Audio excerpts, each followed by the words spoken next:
Oh, yeah. Oh, we're playing the hits today on the Waiver Wired show. It's a little early. I know some think it's too early for air guitar. And my response to that is it's never too early for air guitar. Come on now. Come on. Let's wake up, people. Let's go. Let's wake up. The Waiver Wired waits for no one. Get out of bed. Start clicking on free agents. Let's get in there. Okay. The running back position is bleak. But we have begrudgingly Zach Charbonnet. Zach Charbonnet has and will always be an all-purpose back. I have never disputed that.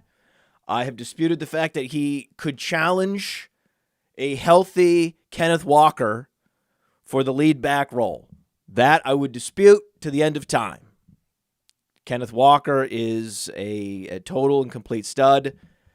The literal Walker Award winner, the Doak Walker Award winner. Because he was epic in college and he was a breakaway run stud in his rookie year. Zach Charbonnet's not that. Zach Charbonnet is not a Nick Chubb level runner between the tackles like Kenneth Walker is, but Zach Charbonnet is 220 pounds. Zach Charbonnet has soft hands out of the backfield.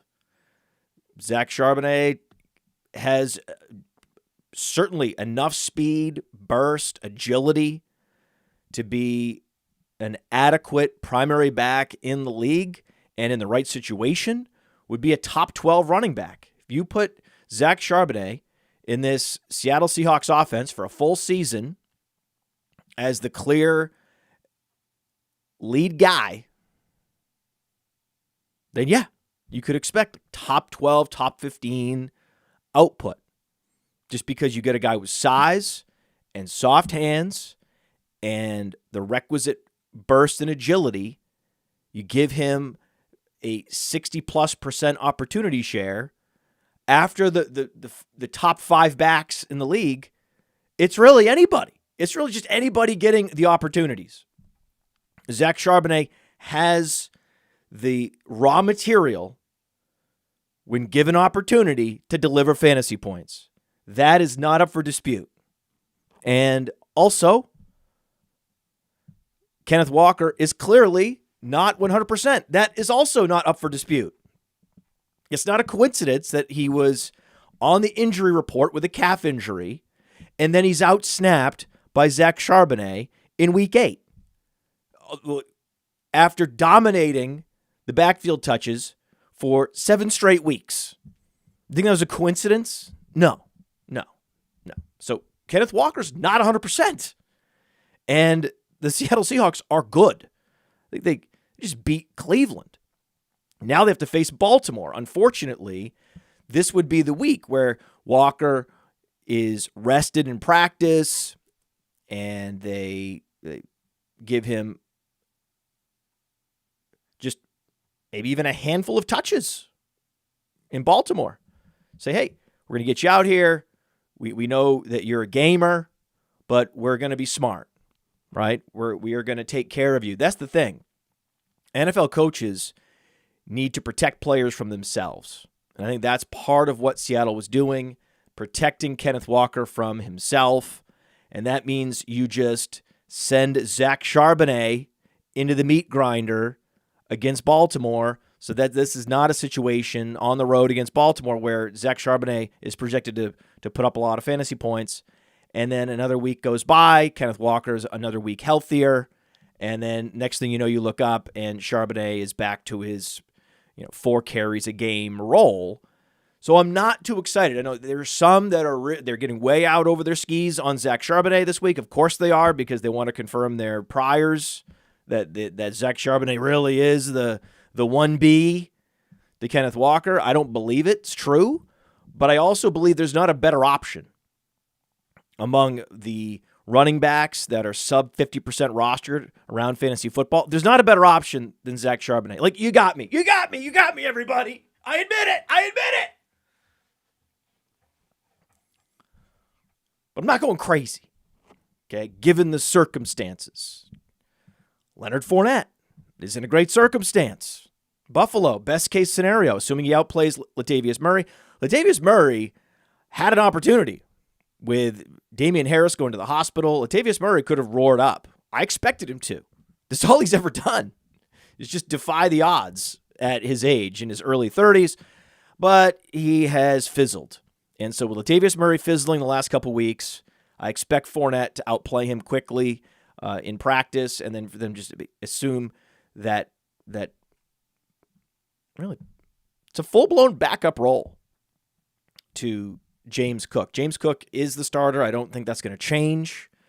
Leonard Fournette was relegated last season by Rashod White. Rashod White suddenly putting up back-to-back 15-plus point performances. So we're happy to see Rashod White finally delivering.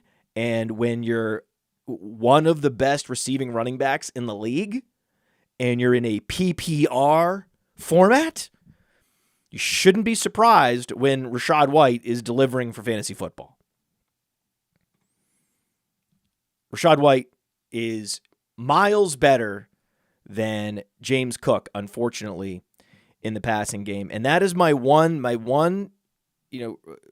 glimmer of hope for Leonard Fournette, that he could be more than just a breather back, because it's very possible that they just find out he's better in the passing game. He's better as a receiver than James Cook. It's not a high bar, right? James Cook is an underrated runner and an overrated receiver.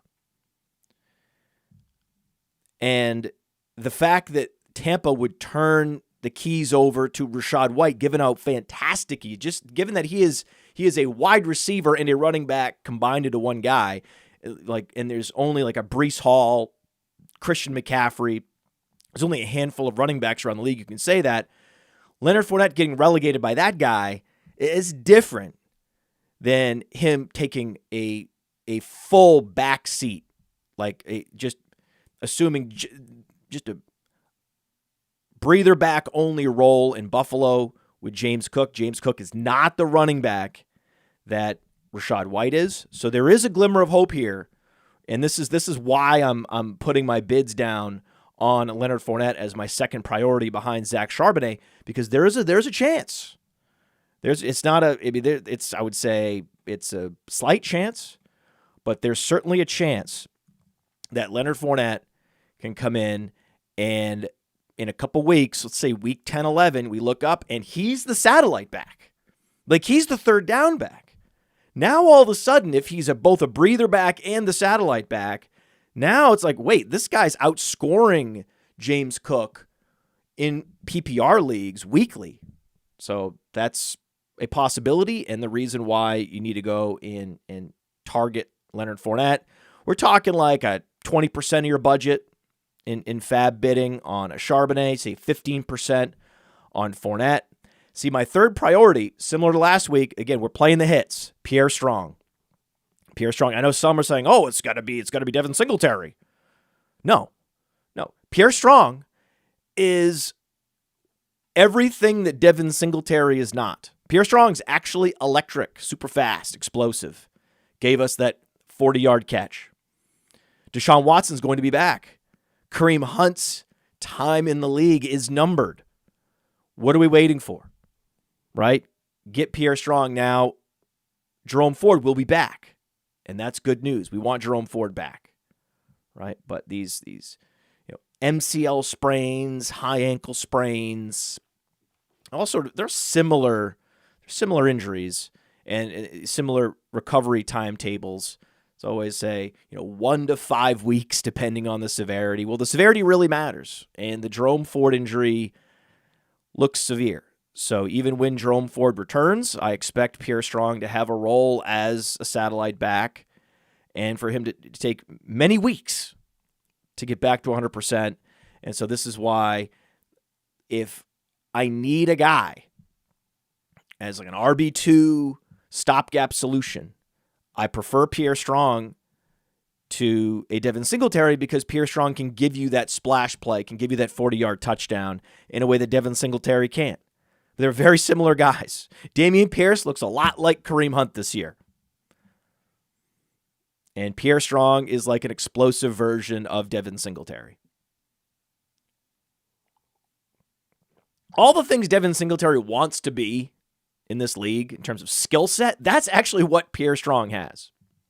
Now, Emari Demercado gave you the 20 carries, and it was empty calorie touches for Demercado last week.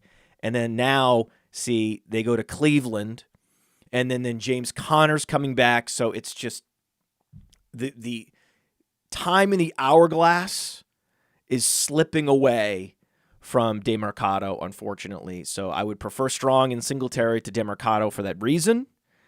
I'm also stashing Jeff Wilson aggressively. I think you put a few percentage points down of your FAAB on Jeff Wilson. He is a Dolphins running back, and you're going to get him because Devon Achane is set to return, and it wasn't like Jeff Wilson had a whole bunch of carries in Week 8, so he's going to be widely available, and he is a Dolphins running back that the coaches like. Okay? That's what I know. Right? I know the coaches like him, and he's a Dolphin. And that's with some players, are you a starter or are you on the right team and do the coaches like you? Then that's what I care about. Is there anything else about Jeff Wilson that jumps off the page? No. He's very similar to Devin Singletary in that way. But, right, just go to playerprofiler.com. You can go check out Jeff Wilson. Not impressive, right? He's not. Justice Hill's more impressive. And Justice Hill is finding ways, whether it's with carries, whether it's with catches, whether it's with red zone touches. He's finding ways to get you 10 fantasy points. And you have to stash him now. Stash him today. I know the trade deadline's coming up, so it's a weird time. The trade deadline is almost exactly the waiver wire processing time. So you could be first to act if the Ravens don't add a running back. Waiver wire processes.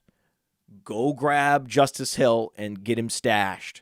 If they do trade for a Dalvin Cook, then Justice Hill is vaporized. But Justice Hill is athletic. And I respect the hell out of Gus Edwards that he came back from a devastating knee injury, gruesome knee injury that cost him, all of last season as well as, games the previous season. And now he's scoring 3 touchdowns in a game. How do you not love that? How do you not love? And it's the right type of player. You want an Alfred Morris skill set tethered to these hypermobile quarterbacks that they can thrive, they can be efficient. The Alfred Morris corollary says that those running backs will have a higher yards per carry than a running back tethered to a pocket passing quarterback, and that's exactly what we're seeing. But it would be nice. It would be nice if we had an even more explosive running back in the backfield in Baltimore in Justice Hill. So I'm very hopeful, right? So Justice Hill and Jeff Wilson are just stashes because they're on the right team. Same with Kenneth Gainwell. Same with Rico Dowdle. Stash these players. Keep them stashed. Even though, I'm going to talk to Alex Caruso today on the Mind of Mansion show. And Alex Caruso, one of the true up-and-comers, the significant young talents in the industry. We got to talk about this Tony Pollard situation. I love Tony Pollard. I liked Tony Pollard more when he was available in the 7th round. I wasn't drafting Tony Pollard. You realize, right? I was confronted about this summer. Hey, Podfather, you write up Tony Pollard in your draft kit. You talk about him all the time. How about them Cowboys? And yet you never advocate drafting him in the 2nd round. You only ever advocate drafting receivers. What's up with that? And I'm like, well, I like Tony Pollard, but I don't like my roster builds when I draft him because I can get running back X, Y, Z in round 4, 5, 6, 7, namely Hero RB and league winner Travis Etienne. So I'm not sure why I'm drafting Tony Pollard 2 rounds ahead of Travis Etienne, because value is value. And, I don't hate players. I hate ADPs. And I don't necessarily love players. I love ADPs. And as much as I really, really, really, really like Tony Pollard, I was not thrilled about the ADP. Even though if he reached his potential, you could have argued, hey, this guy's a first rounder. This guy deserves to be a first rounder. And that's fine. That's all fine. Right? But not for me. Not when the trade-off, the opportunity cost is A.J. Brown, Amon-Ra St. Brown, Garrett Wilson. No. No. No, no, no. Even Jalen Waddle. Right? Even Devontae Smith. Even Chris Olave.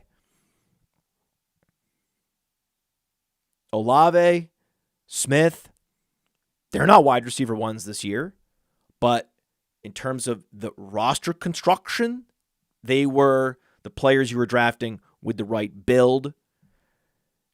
And Tony Pollard, now we're looking up, and you could argue he is the most disappointing player in all of fantasy. So we'll talk to Alex about that. And so we certainly have some interesting wide receivers. Yeah, there's a whole bunch of interesting wide receivers here that I hate just going through the same players week in, week out, but that's just how right we've been on this Waiver Wired program, and we'll get into it after this. This episode brought to you by Mojo. Mojo is that player stock market. We love Mojo because we like making lifetime bets on players. You run out the clock on these guys. Mojo just rolled out a brand new fantasy platform. That's right. So now you can build a portfolio of player props. Oh, Jamar Chase, over 77.5. Oh, Kadarius Toney, under 15.5. Whatever the under is on Kadarius Toney, doesn't matter. You can just stack up the props in your portfolio. And the beauty is, once the Sunday games kick off, it's not over. It's not over until it's over with Mojo, because once those games kick off, you can then move in and out of positions. Let's say that you're well ahead of expectations. You can cash out. Let's say you're behind expectations. You're underwater. Well, you can double down. That's what makes Mojo so special, why they're different. Check it out. Go to the App Store, get the Mojo app, and use the promo code UNDERWORLD. The promo code UNDERWORLD gets you a 100% deposit match up to $100. So the promo code is UNDERWORLD, and they will match your deposit dollar for dollar. Go to Mojo, start building your portfolio, and then during the games, you can be a fantasy day trader. Woo. Looking at the chat on YouTube, interesting little nugget here. Stashing Julius Chestnut. That's pretty smart. Joanna Jackson wants to stash Julius Chestnut in the event of a Derrick Henry trade, and that is very smart. He would be the Gus Edwards of Tennessee if that happens, and Tajay Spears could very easily find himself more in a Justice Hill role. And so that's the thing. You just stash these guys just because. The problem is Tennessee has a bottom 10 run-blocking offensive line. So it's not like Baltimore, where they have Lamar Jackson freezing linebackers and a quality offensive line. Not so much in Tennessee. So it's not the same. And Tajay Spears would have a greater role than Justice Hill. So actually, none of that is possible. There's no possible way that Julius Chestnut could be anything close to Gus Edwards, but he could be a very degraded, discounted version of Gus Edwards, and in very deep leagues worth a stash. Yes, Joanna, yes. If that's what you're saying, I agree.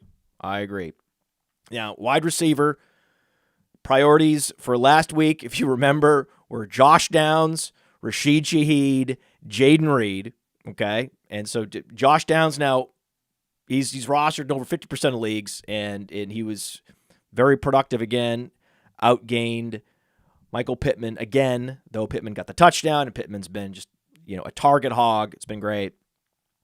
From last week, this is the advice. On Patreon, I post on Patreon my precise FAAB guidance, exactly the percentage you should be putting down on every one of these guys. And for Rashid Shaheed, I said, he's out-targeting Michael Thomas now as Carr is getting healthier and downfield targets will soon connect.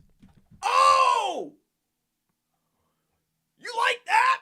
So now he's still available in a lot of leagues. So he's my 5%. That's the most we spend on wide receivers. I love putting best ball wide receivers in flex. Guys that have the splash play potential. Give me the 40-yard touchdown. Now, I know Rashid Shaheed's given us 3 consecutive 50-yard catches, which is great, right?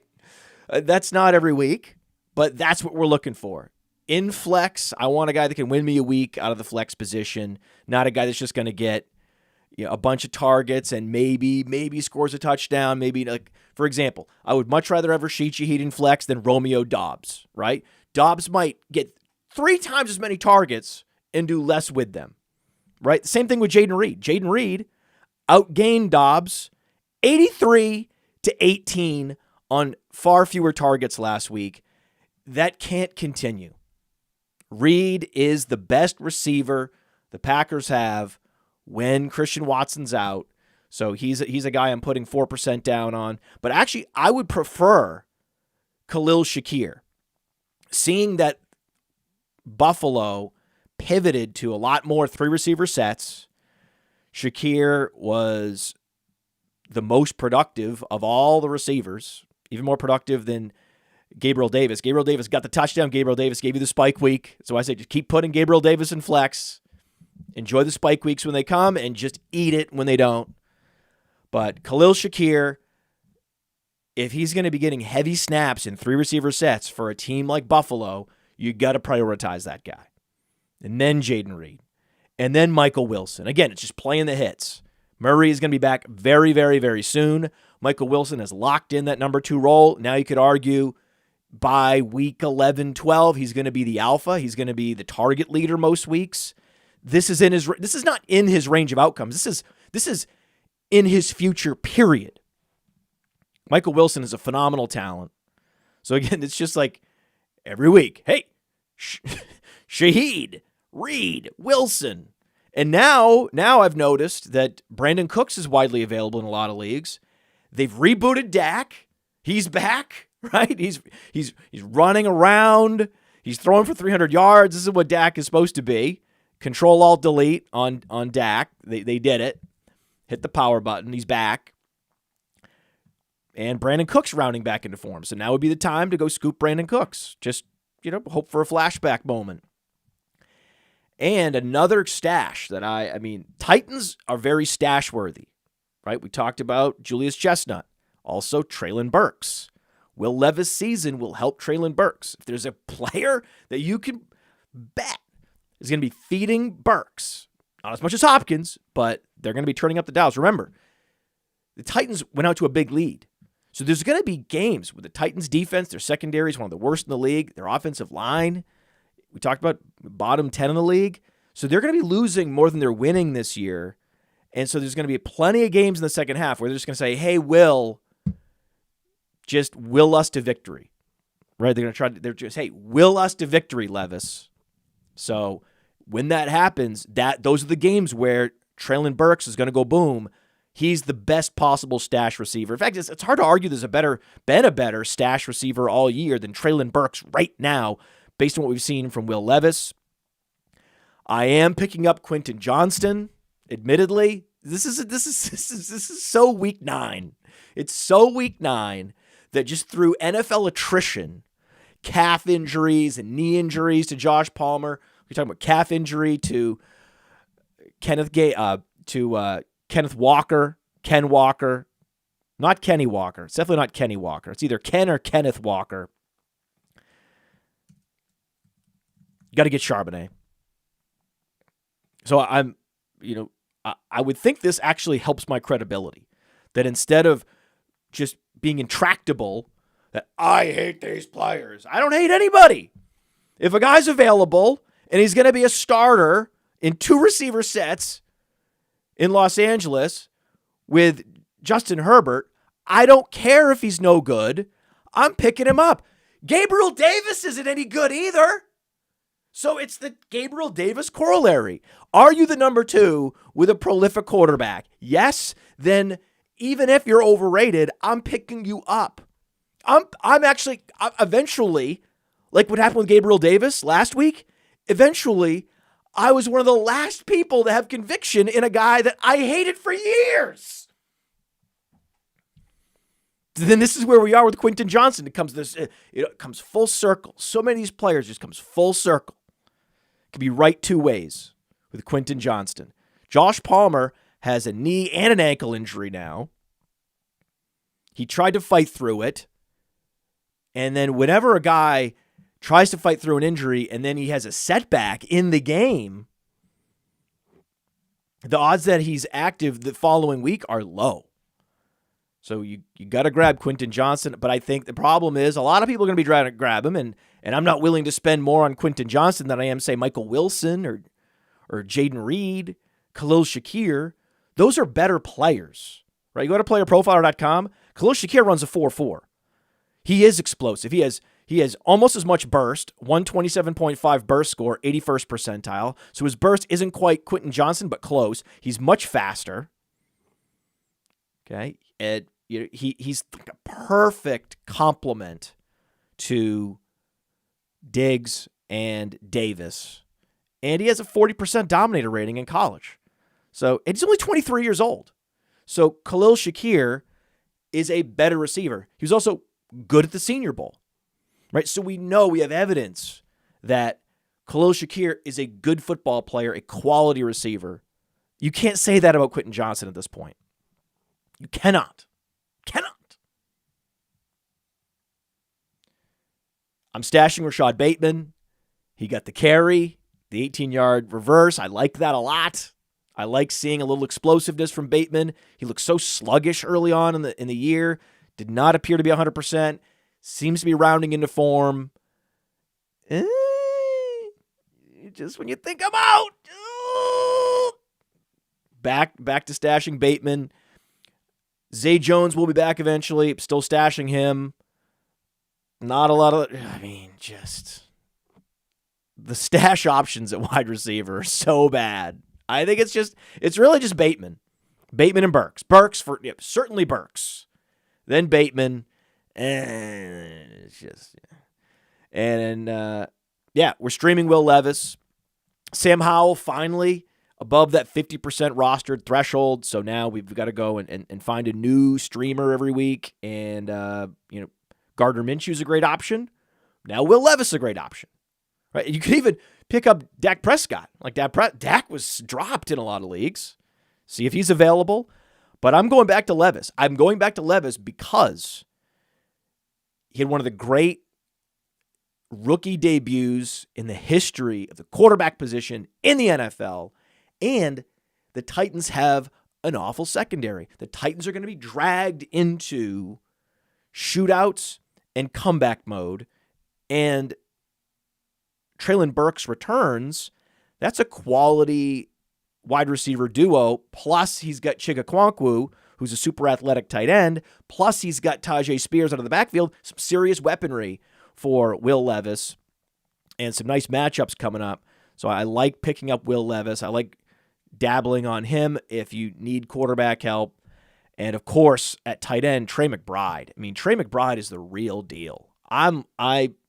Michael Wilson, Trey McBride, rest of season, when Kyler Murray returns, he's going to come back and be like, oh, wow, look at Trey McBride. I barely recognize this guy. This guy's awesome. He does run a 4.6 at 245 pounds. Like, that's an 85th percentile speed score. Trey McBride is more athletic than he's given credit for, and he didn't go to like a top college. He wasn't playing in the national championship game, but at Colorado State, the guy put up a 46% dominator rating. He was great at the combine. Like, he was great at the Senior Bowl. We're talking about a 99th percentile dominator rating. And he got drafted in the second round. Like, this guy, he looks like, basically, if you remember Heath Miller with the Steelers, that's his best comparable, but he's more explosive. He's like, imagine a more explosive Heath Miller. Who doesn't want that guy? And then you've got just constant comeback mode. You know, Arizona, they're going to Cleveland. Cleveland's not going to let them run the ball. Cleveland's going to shut down their outside wide receivers. And who do you think is going to benefit? Oh, it's going to be Trey McBride. So he's one of those perfect, like, you bid up to, say, 5% to try to stream him this week and stream and hold. He's a stream and hold player. I love Trey McBride. I'm a Cardinals. I don't know how this happened, but I've become a giant raging Cardinals fan. Love me Demercado. Give me some Demercado. Give me some Michael Wilson. Give me some Trey McBride. I don't know how the hell I got here, but I'm loving life. Let's go, Arizona. But also lose so you can get a top draft pick. Hey, I want to take a moment to thank you for tuning in. It's important to me that all of our media be free. This is only possible because of you allowing a true independent sports media enterprise to thrive unlike any other in the business. So please subscribe to the All In Package to continue to make all of this possible, to ensure that all of our stats, information, data, content is available to you, especially you, the people that get the site and get the show.